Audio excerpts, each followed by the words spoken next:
The Tel Aviv University scholar looks at what's ahead after Israel's withdrawal of Gaza settlers, who face an August 15th deadline. The Middle East Institute in Washington hosted this one-hour forum.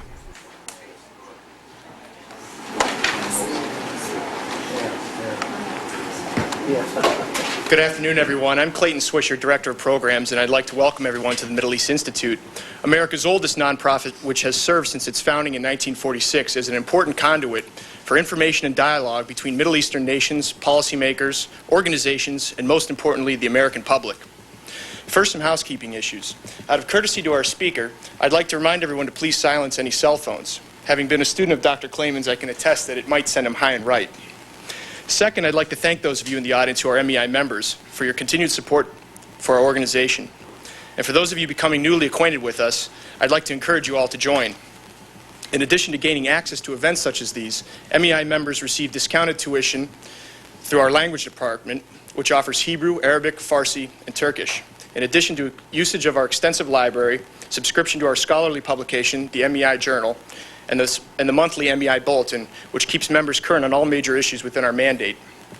Members are also invited to attend our annual conference, and on that note, I'd like to encourage everyone to mark their calendars for our 59th annual conference, which will be held at the National Press Club this coming November 7th through 9th. We're going to have a terrific lineup, and a formal itinerary is forthcoming next month. For those of you in Washington not vacationing or escaping the heat on Monday, this coming Monday, I'd like to also invite you to attend a special event we're having on Saudi Arabia after King Fahd, featuring our very own adjunct scholar and expert on Saudi Arabia, Thomas Littman. It is our privilege today to welcome Professor Ahron Klieman of Tel Aviv University, and as I alluded to, it is a personal honor for me as one of the many students he influenced. In an introductory course he taught on the Arab-Israeli conflict, I'll never forget the cautionary note he issued to those of us students new to the topic. He said that the Arab-Israeli conflict has a polarizing quality, that it is often discussed in such an emotional way that it will either cause you to run for your life or immerse yourself deeper into understanding. Dr. Klieman is one of the few scholars, in my opinion, who is able to bridge the many differences of opinion by providing analysis that rise above the day-to-day political, cultural, and religious fray. All of us are here today, for one reason or another, hooked by the human tragedies taking place in the Holy Land and concerned by the global repercussions it bears. We are all here in some way or another to better understand the momentous turn of events expected in the next week and a half as the government of Israel, under Prime Minister Ariel Sharon, moves to end the occupation of the Gaza Strip by removing its military and settler presence both in the Gaza Strip and in portions of the northern West Bank. To understand the Israeli perspective and the impact this has brought upon the people of Israel and its political leadership, we are fortunate to have Dr. Klieman with us. Dr. Klieman has been a member of the Political Science Department at Tel Aviv University since 1969, is teaching this summer at Georgetown University, and will be visiting professor at UCLA in academic year 2005-2006. He holds the Nahum Goldman Chair in Diplomacy at Tel Aviv University and is also director of the Abba Eban Graduate Program in Diplomatic Studies. He is author of several books on Arab-Israeli peace, negotiations, and security, including Compromising Palestine. His most recent publication is Israeli Negotiating Culture, and Tamara Kaufman-Witt's How Israelis and Palestinians Negotiate. It's a fascinating look at the security subculture within Israel, and I encourage you all to read it. Dr. Klieman is also working on a book entitled The First Missed Opportunity in Middle East Peacemaking, the 1937 Initiative at Partitioning Palestine. And when you finish writing, Dr. Klieman, I hope you'll join us and allow us to present that book. Ladies and gentlemen, please join me in welcoming Dr. Klieman.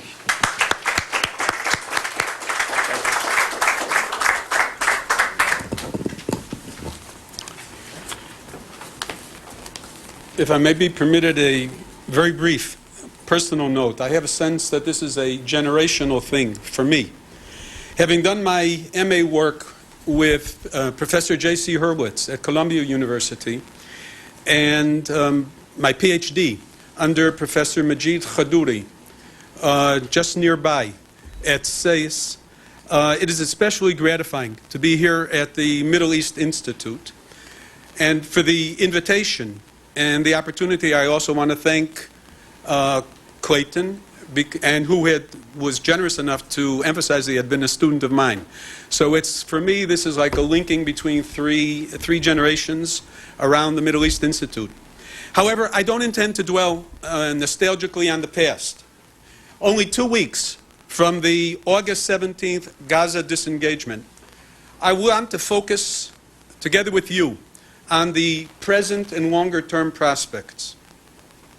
Because of the limited time at our disposal, and I ask your forgiveness in advance, I'm going to present a number of thoughts for discussion in a rather cursory outline form, using as my central theme continuity and contiguity. In any discussion of the Arab-Israel conflict, I, for one, as a researcher, am always conscious of what might be termed Middle East word politics. Words have meaning. And I think a case in point is the term disengagement. Disengagement by who? From whom? From what? As I see it, this disengagement and the repercussions are taking place and will take place at three different levels. Israel's disengagement from Gaza, Israelis allegedly from Palestinians, question mark, the Gaza Strip from the West Bank, question mark. That's the contiguity in my title of Continuity and Contiguity. If you view it this way, disengagement is something of a misnomer. It's more in the nature of wishful thinking. Yes, it's Israel's initiative, but it cannot be done, in my opinion, unilaterally. Disengagement from Gaza, yes, although not, in any sense, an Israeli-Palestinian separation. And I recall former Prime Minister Ehud Barak's campaign slogan, Anachnu po, hem sham. We will be here, they will be there. As though there is a clean surgical dividing line that can separate or, quote-unquote, disengage our two peoples. Rather, I think necessity in our part of the world requires something that I termed in my work on compromising Palestine in the year 2000, soft partition or partition plus. It cannot be hermetic separation between the two communities, the two peoples. We are destined to live together in close proximity, side by side. And then thirdly, the misnomer. After more than a decade of constructive ambiguity and being left on the back burner, so to speak, the disengagement from Gaza is now bringing into sharp relief, really for the first time since the 1993 Oslo Declaration of Principles, it's bringing into sharp relief the issue of safe passage, which I did address in the 2000 study. In truth, this question of contiguity, or in Secretary of State Condoleezza Rice's recent terminology, connectivity, the relationship between the Gaza Strip and the West Bank, as well as between a Palestinian state and the Jewish state, is anything but a secondary or technical peace agenda item. It goes to the very core of the future relationship. Which brings me, the center of my remarks, to Prime Minister Sharon's disengagement strategy.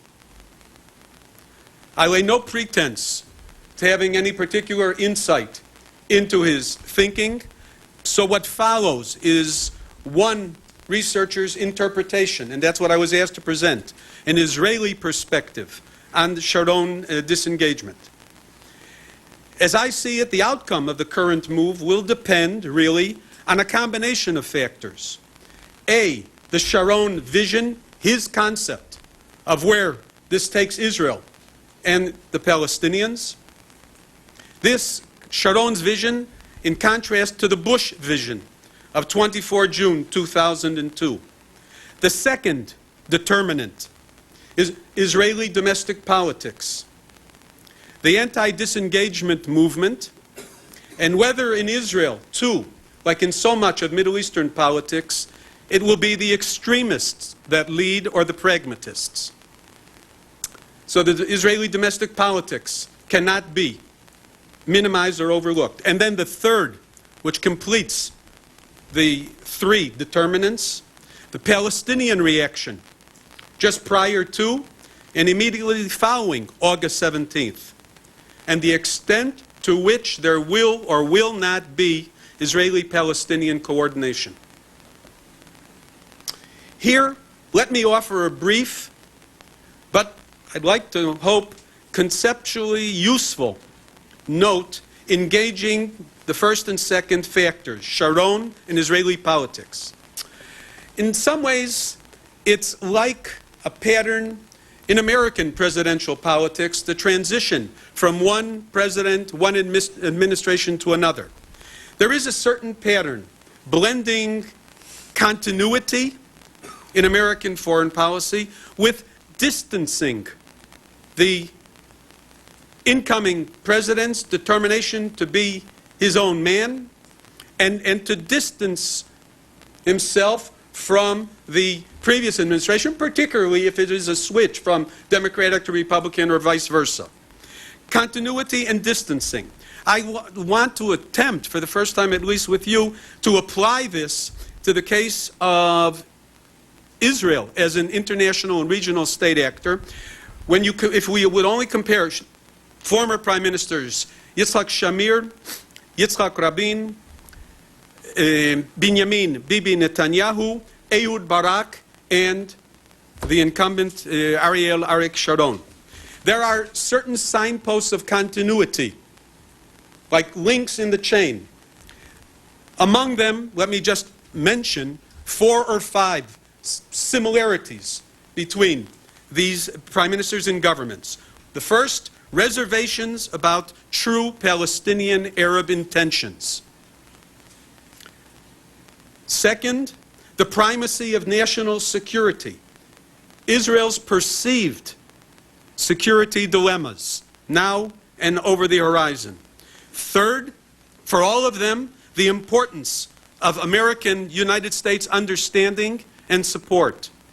Fourth, the principle of compromise in any final status settlement. The principle of compromise, including that of territorial compromise. And fifth and finally, the continuity of a growing awareness over the years of the Gaza Strip as being distinctive and different, as being untenable from Israel's position, as being a drain on Israel. So much for the continuities. More important are the dissimilarities. Each prime minister has differed procedurally on how to go about in best protecting, preserving, and promoting Israel's core interests. And rather than take us through a comparison of 4 or 5 prime ministers, let me restrict myself very quickly to a comparison between former Prime Minister Ehud Barak and Sharon. This sense of, along with the continuity, the distancing, taking deep issue from the predecessor. For Ehud Barak, the aim was end of conflict. Camp David 2000. For Sharon, as I read him, it is gradualism, incrementalism, the Kissinger approach of disengaging by phases with utmost caution, rather than throwing caution to the wind in a go-for-broke summit package. The second contrast, symmetry. For Barak, go right to the top, cut a deal. I, together with Arafat. Not for Sharon. In Sharon's view, because of the distrust, do what's good for Israel, even to the point of taking an initiative and conducting it unilaterally. Third point of contrast, for Barak, there was a readiness, in order to achieve end of conflict, to accept maximum withdrawal, somewhere in the range, and I know this is contentious, there are various maps, 2000 Camp David, but give or take 95, 97% withdrawal from the West Bank, Judea and Samaria, plus the principle of swaps, exchanges of territory. For Sharon, there's a determination for Israel's interest to retain a direct presence on the West Bank.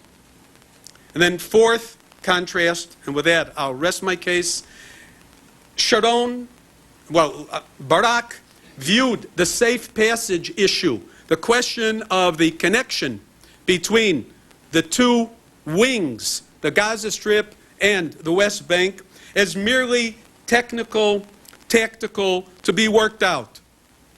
I think Sharon is operating from a concept of the safe passage as really being strategic. As how did I put it earlier? Not technical by any means, or a secondary issue. And continuing this, I would say that in Sharon's calculus, there are other considerations entering in, and here I'll just touch upon them. The aim in the disengagement initiative, among others, is to improve Israel's international image of being a risk taker, not accepting the status quo, and of being forthcoming, followed by the importance of an endorsement and backing of the United States, especially as articulated in the exchange of letters, but President Bush's letter of 14 April 2004, showing understanding for Israel's considerations and needs. Building on those, the improved international image and American endorsement, once withdrawn from Gaza, behind an international line, in the event of acts of violence, mortars from Gaza into Israeli sovereign territory, then under the principle, the UN Charter and the international law principle, Israel's right to self-defense, that Israel would be in a stronger position rather than being in the very midst of the towns, camps, streets, byways of the Gaza Strip. It is Sharon's calculation that turning Gaza over to the Palestinians, with or without full coordination, that the Gaza Strip will preoccupy Chairman Abu Mazen, the Palestinian administration, and the Palestinians, as well as the international community. Gaza is desperately in need of all kinds of assistance reconstruction. Therefore, Gaza will be the test case for Palestinian intentions and ability to govern themselves. I add this parenthetically as someone who was deeply interested in seeing a return to the negotiating process. If the Palestinians cling to this as a victory, rather than viewing it soberly as a profound challenge, that will be one thing, one answer to the test. And if rockets continue to rain in on Sderot and other Israeli towns, that too will sway the Israeli domestic opinion up to the very minute of 17th August as well as beyond, putting into serious doubt whether withdrawal from Gaza does indeed enhance Israel's security and the security of Israelis.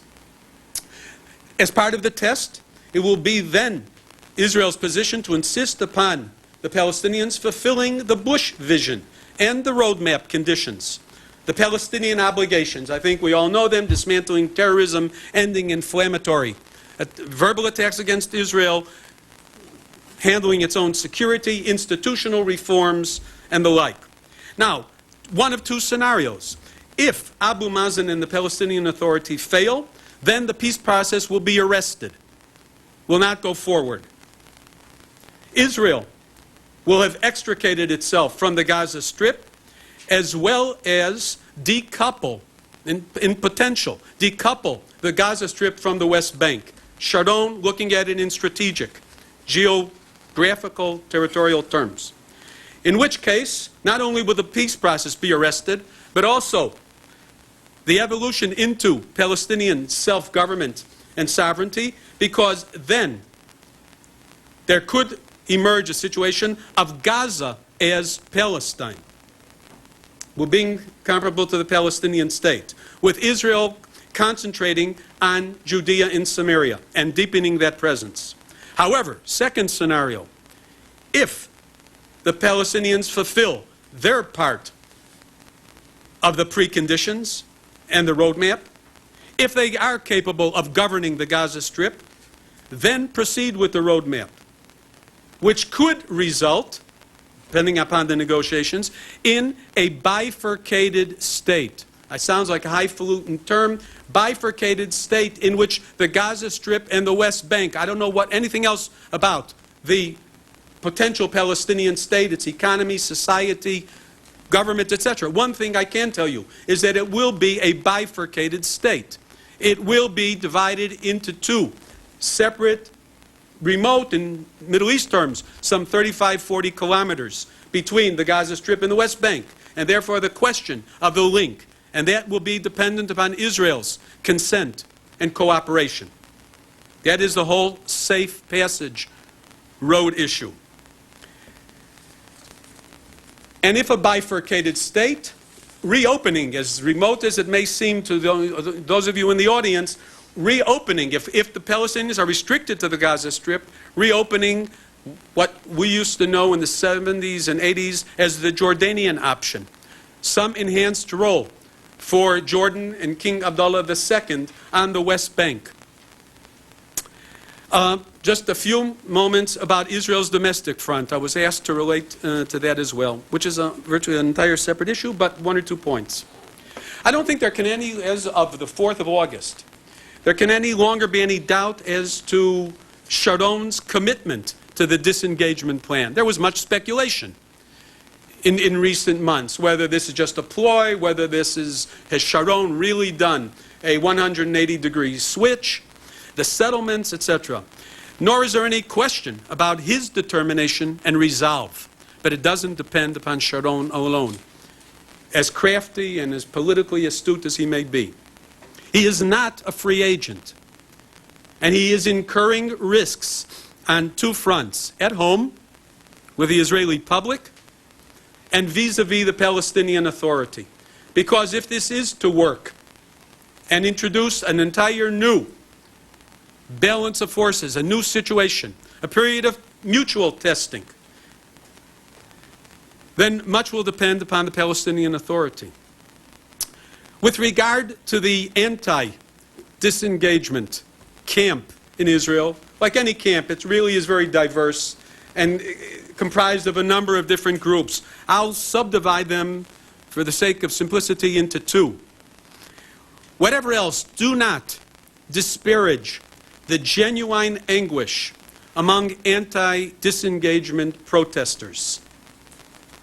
In a very real, meaningful, profound sense, we are witnessing the struggle for Israel's soul. That's a paraphrase on Fuad Ajami's famous article, The Struggle for Egypt's Soul, a number of years ago. Well, I think this is a wrenching experience. The clash between the normative, what many Israelis would like to see and have, and the realities. Between ideology and realpolitik. These opponents divide into, as I said, 2 subgroups. The first, those of a religious persuasion, Orthodox, ultra-Orthodox. They view this in ideological, theological terms, centering around the concept of the sanctity of the land of Israel. These are true believers. But as true believers, they may have the power of conviction. But in my humble opinion, they lack the political savvy, the sophistication, the ability to see nuance, gray areas, to view options somewhere in between, retaining all or retaining nothing. And therefore they cannot fathom Ariel Sharon's pragmatism. The mix of calculations as I've tried to present them to you. The second component of this anti-disengagement camp are the pragmatists. They are able to distinguish, even in terms of levels of sanctity in Judaism, between the Gaza Strip and the West Bank of Judea and Samaria. And therefore, they are prepared to prioritize, to say not everything, but to focus that we too, Jews and Israelis, do have a claim to this contested area. However, their criticism of Sharon is that as of today, the present, they fail to see how disengaging from Gaza will enhance Israel's security. Here, in concluding at least my prepared remarks, it seems to me that in the short space of this half hour, we come full circle. Having begun as a unilateral project on Israel's part, in the immediate sense, the success or failure of disengagement has now come to depend on that third variable. Depends no less on the Palestinian response. And ironically, from Sharon's anti-Oslo, anti-Barak, anti-Rabin stance, and the 2004 announcement of Israel's intention unilaterally to take the initiative and to withdraw, the irony is that it only now reconfirms disengagement from Gaza, reconfirms how we, the two directly concerned parties, Israelis and Palestinians, continue to be and really are interdependent. Thank you very much.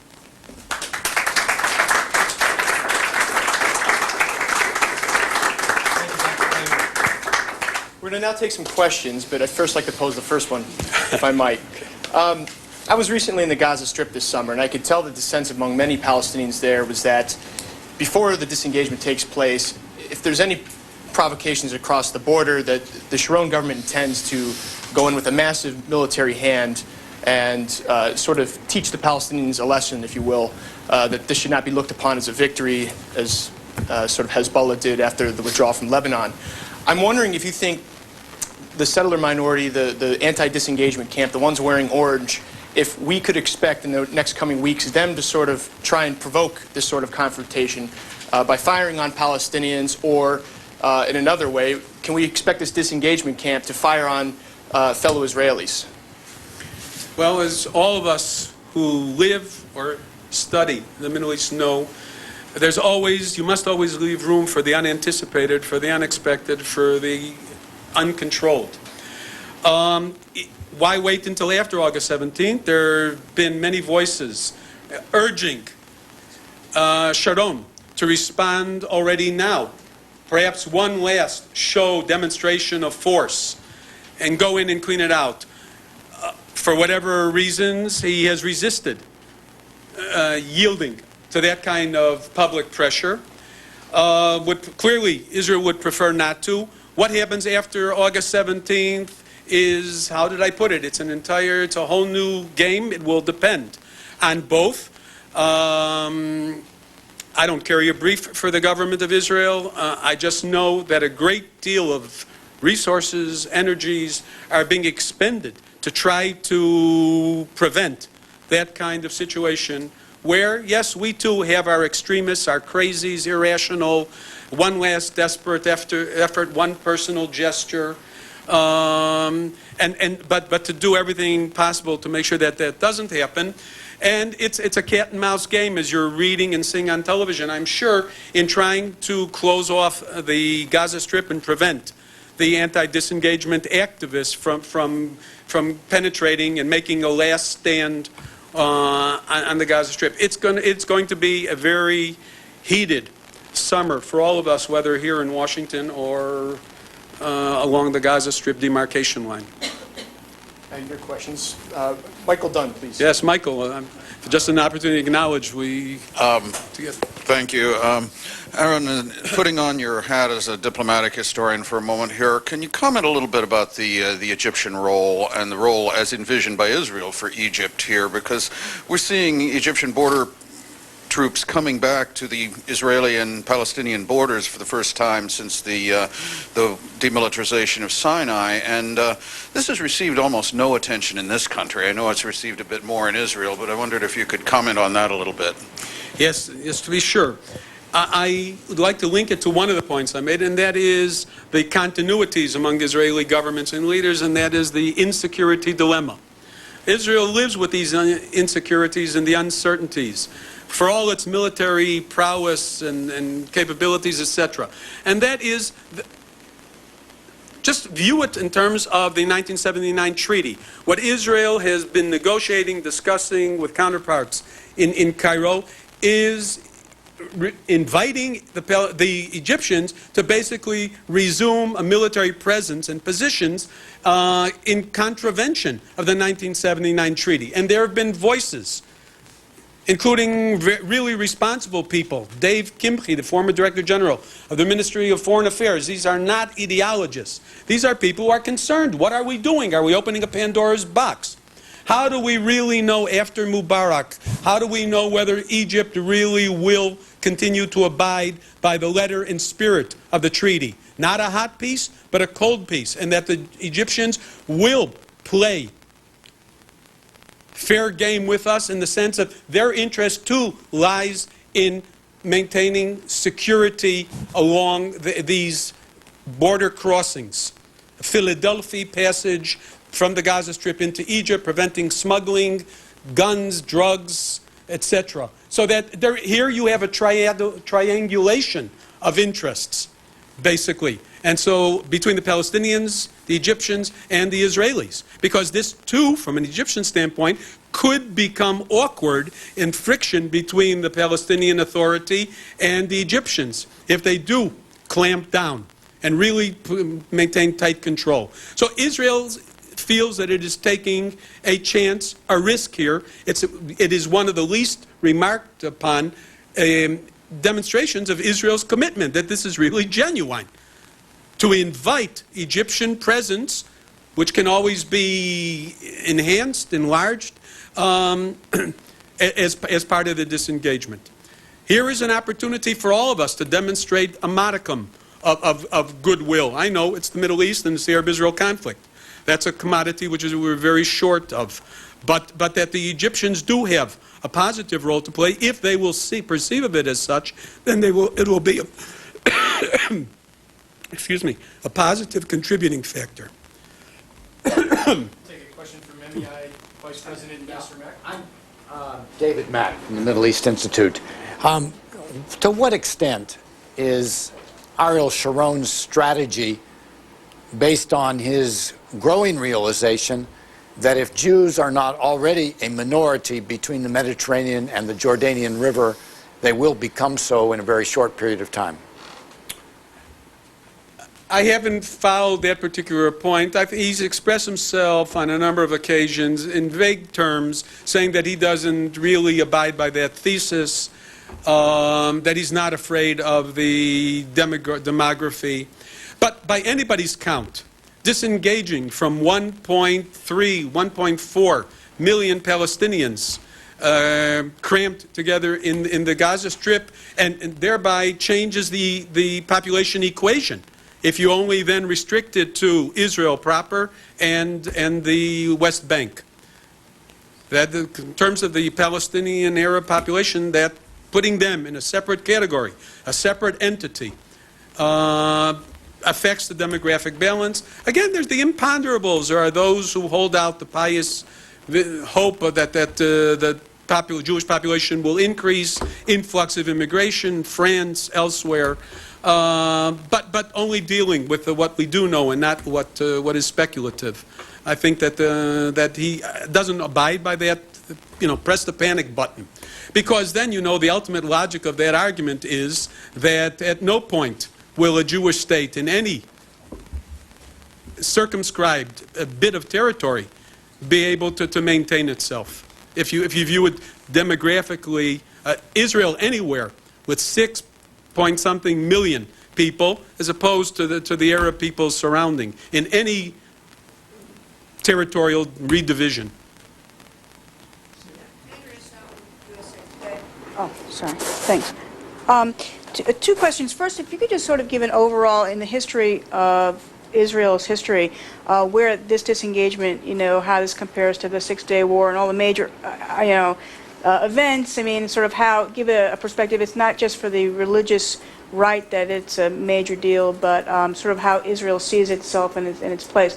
And second of all, I don't think you mentioned or talked too much about what was you mentioned the connectivity between the West Bank and Gaza, but you didn't mention too much about the wall in the West Bank and E1 and some of the major settlement blocks and what comes next after the day after when attention will refocus, I think, on the West Bank.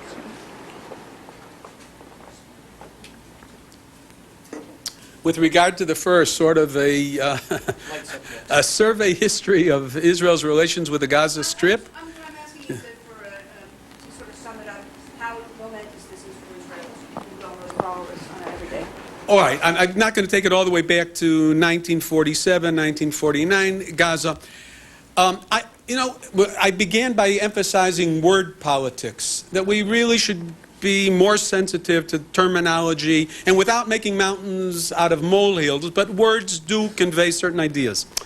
I, for one, and I say this, not patting on the back, but I'm in writing on it as well, I've never been captivated by the mischievous conjunction and.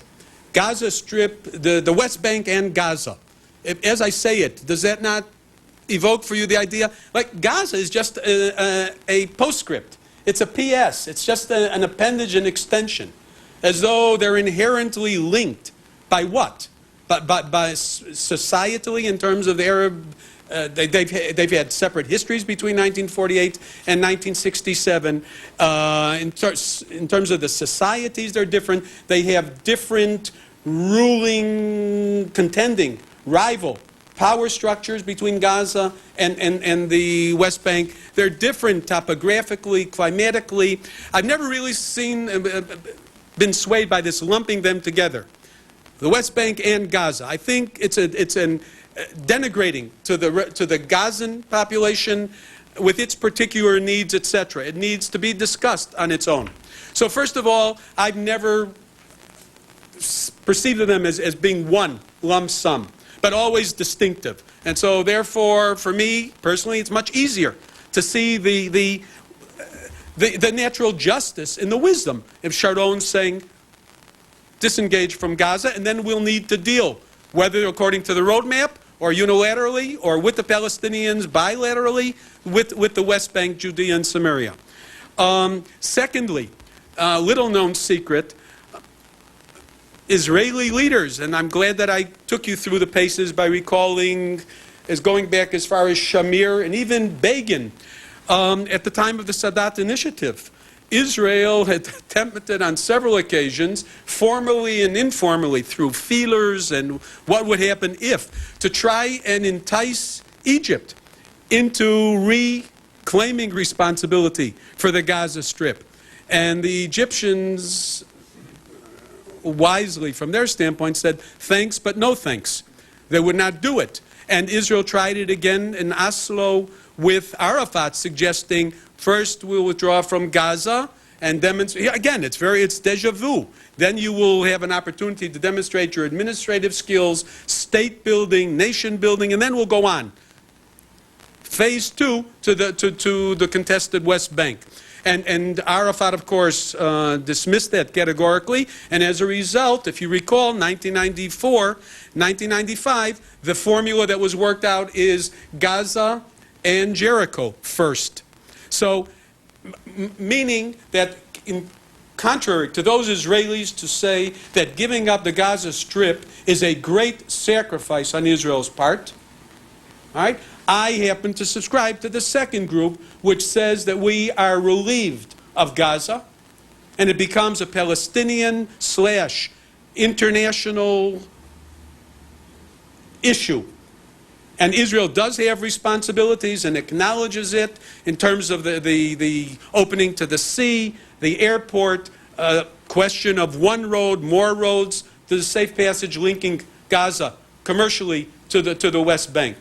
But in many ways, it will be to Israel's advantage, whatever happens, security-wise and otherwise, to be out of Gaza. And I, for one, was said it should have been done many years ago, but we cannot cry over spilt milk. We can cry over the spilt blood.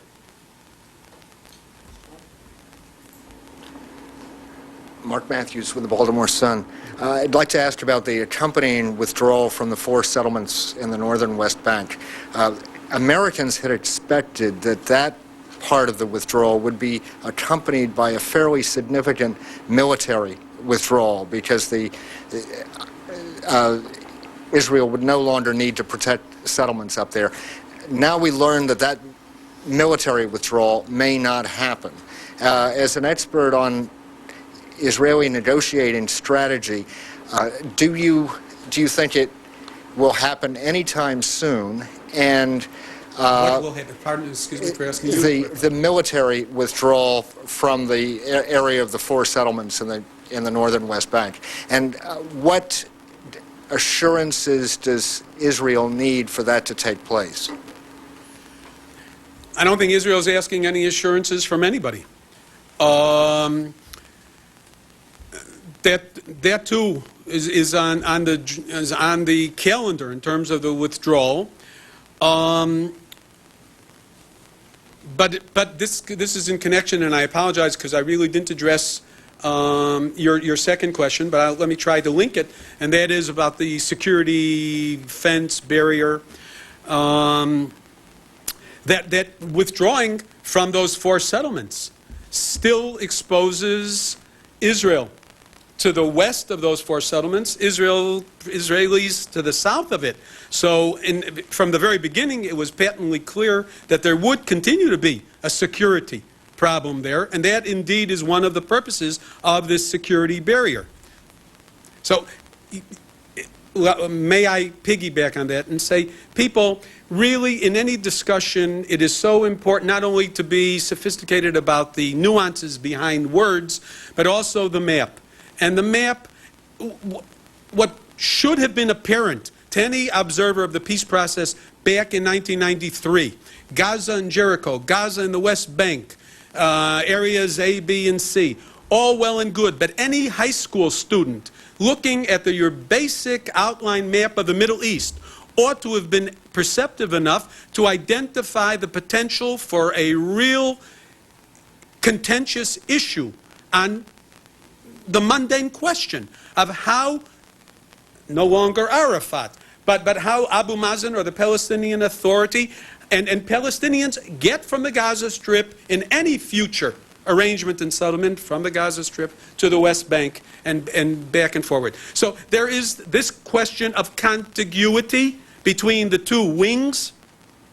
And there's also the question of contiguity, and that's how it's been used in a very restricted sense, the contiguity between the various Palestinian areas on the West Bank and the question of roads, closures, barriers, Israeli side roads, one Palestinian town separated from another, people separated from their places of work, all of these questions, the humanitarian issue, that the question of contiguity on the West Bank. So those 4 settlements to the north will be removed, Palestinian presence. There's still, it's like a checkerboard kind of arrangement just on the West Bank alone.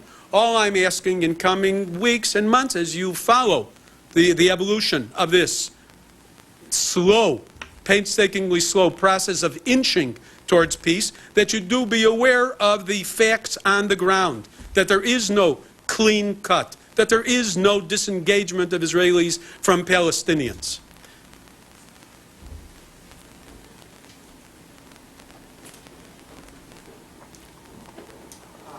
Thank you for your remarks. I'm Jim Vittorello with the Washington Interfaith Alliance for Middle East Peace. We're a group of Muslim, Jewish, and Christian organizations here in the D.C. area and very involved in this issue. Several leading commentators, you might say, such as Jeff Aronson here at the Foundation for Middle East Peace and the International Crisis Group, recently wrote about the future of concerning, and I think this woman mentioned earlier about what happens if Sharon stops at Gaza, which every single commentator I've read and Israel in here say he will do. He will stop at Gaza. Number two, he continues to encircle Jerusalem and make it increasingly difficult, if not impossible, they'll ever be in East, Jerusalem, capital for Palestine. And at the same time, the Israeli elections are not until the middle of next year. Now, meanwhile, the so-called ceasefire is due to end at the end of this year. Do you see that as a powder keg that is not going to wait until the elections of next year? What's going to happen in Israeli society, particularly with the Labour government, if they see Sharon digging in his heels? And let's assume that Abu Mazen does a good job in Gaza. All right. I appreciate how you ended it, because that's an assumption. If Abu Mazen, there's always, as with Arafat, and with Sharon, to be even-handed, there's always the question of the desire, in other words, the intentions, and the capabilities. And that's always, those are the question marks. There are those who say one and not the other, neither of the two.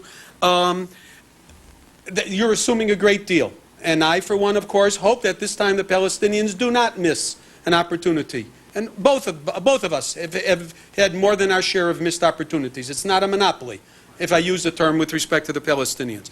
But I do genuinely believe that they missed an opportunity. Not a golden, not ideal, nothing near what they ideologically would have wanted, but I do think that they missed the opportunity in 2000 at Camp David II.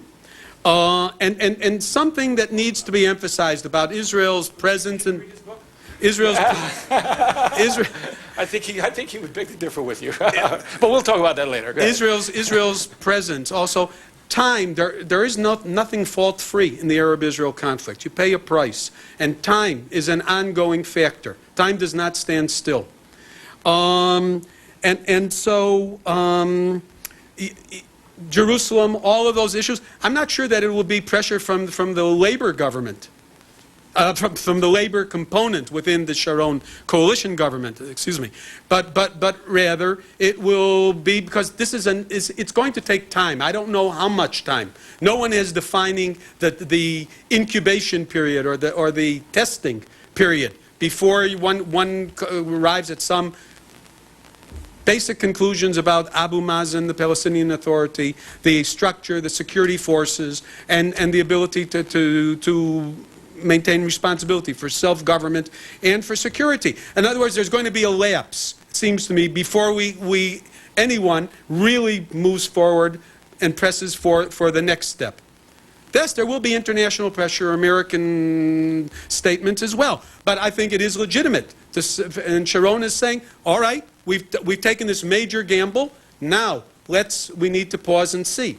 And then there's the question of the sequence in the roadmap, the Palestinian preconditions that have to be met. This will be a source of wrangling, not just between Israel and the Palestinians, but with Washington and the UN and other factors as well. Switch course just for a little bit and discuss regional events.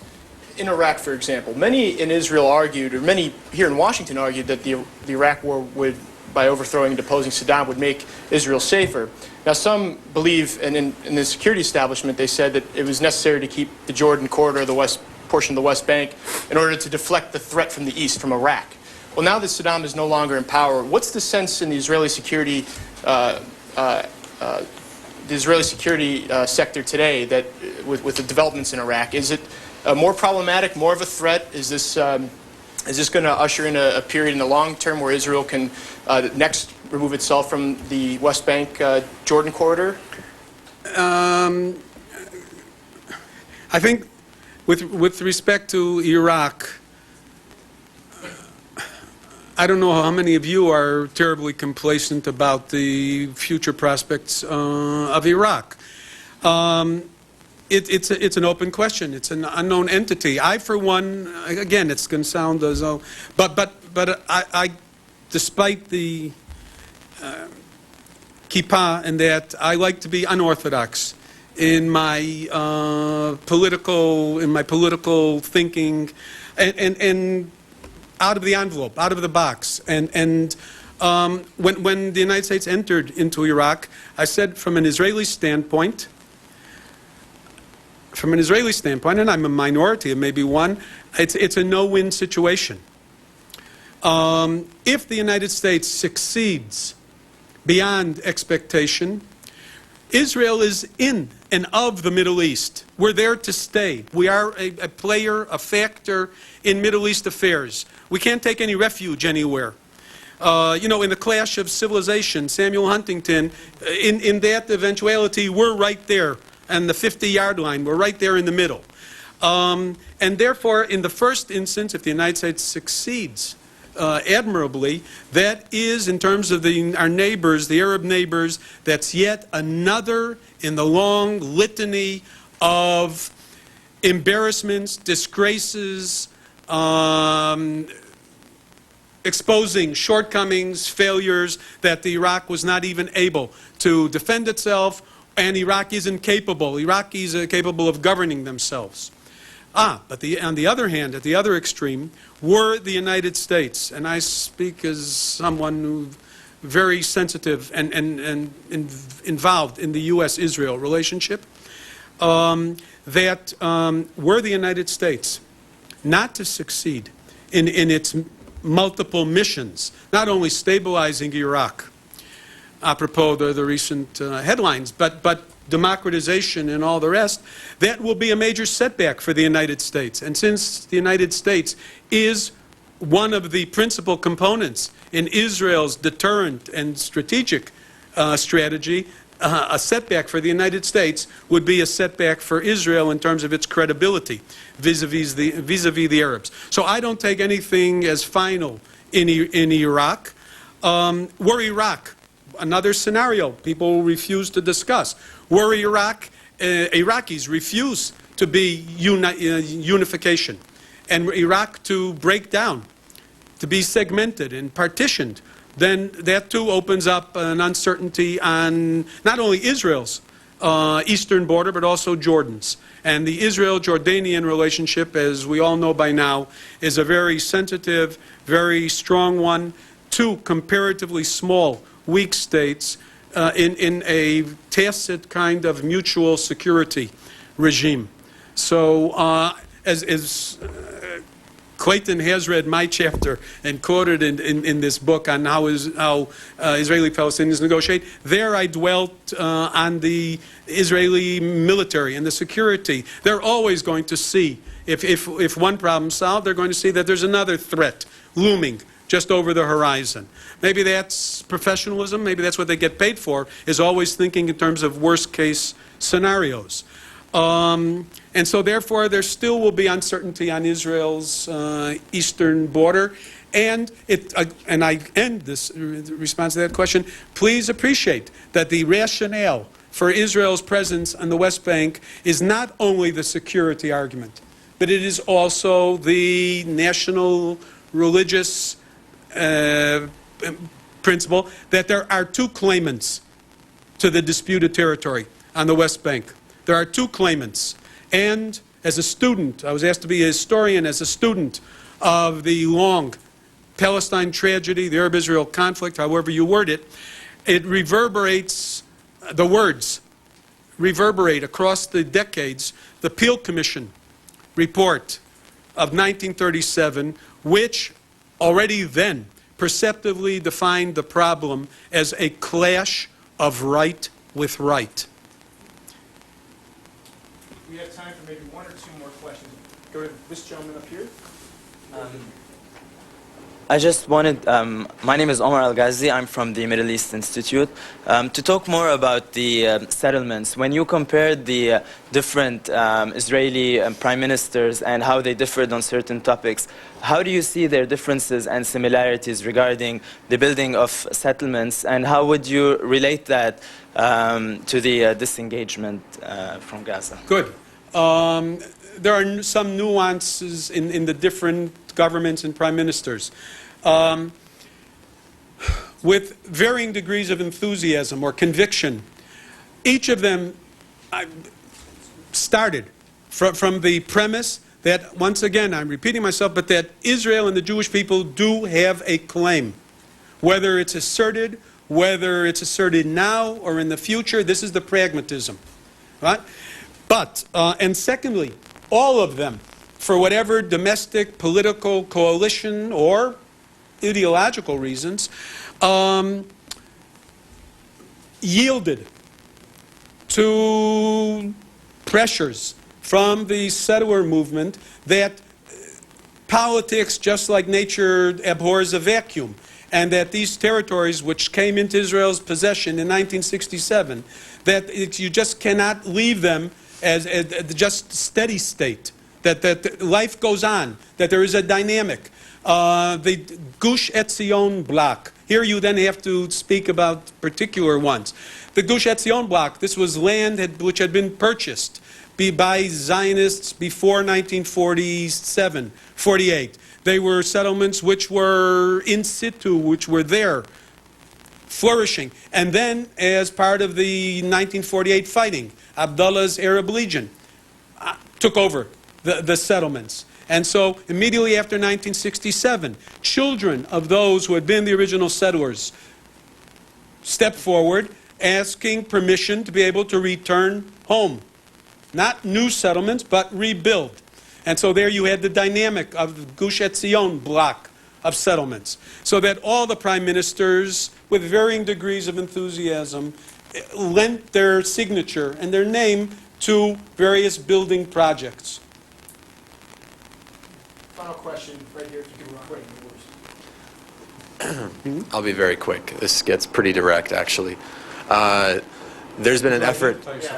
My name is Firas Lehman. I'm with the Middle East Institute. Thank you for coming to speak.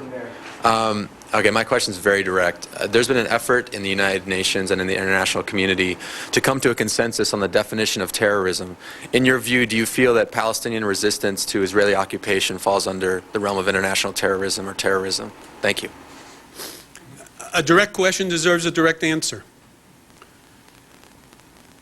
There are certain means which are legitimate, and there are certain means which are illegitimate by any standard. And I will not accept any definition which says that terrorism of the sort which is intended to be indiscriminate rather than targeted.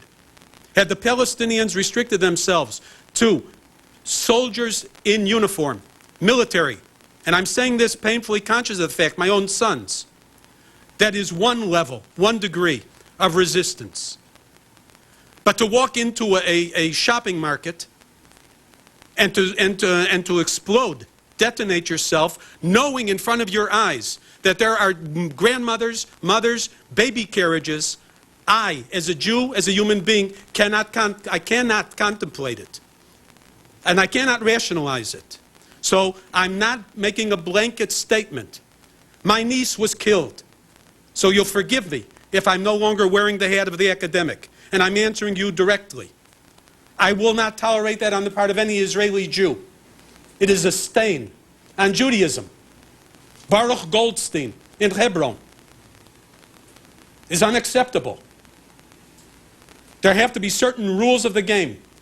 I, personally, sensitive to the Palestinian, claim the right of right, a clash of right with right, and the need for us to coexist, feel that they missed an opportunity tactically.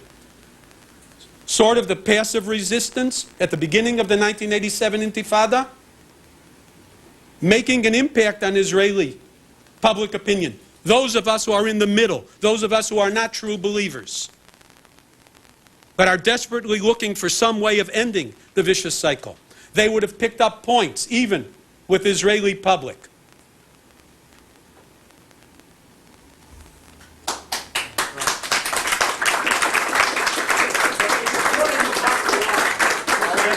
I'll end as I began. Dr. Klieman, there's no doubt, as you've all seen, is one of those individuals capable of bridging the many differing emotional views of this conflict, as he just did. And I want to thank you again for coming. It was an excellent presentation, very sharp analysis. Thank you again, Dr. Klieman. Thank you. Thanks so much. I hope so.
Hey, Bill, by the way,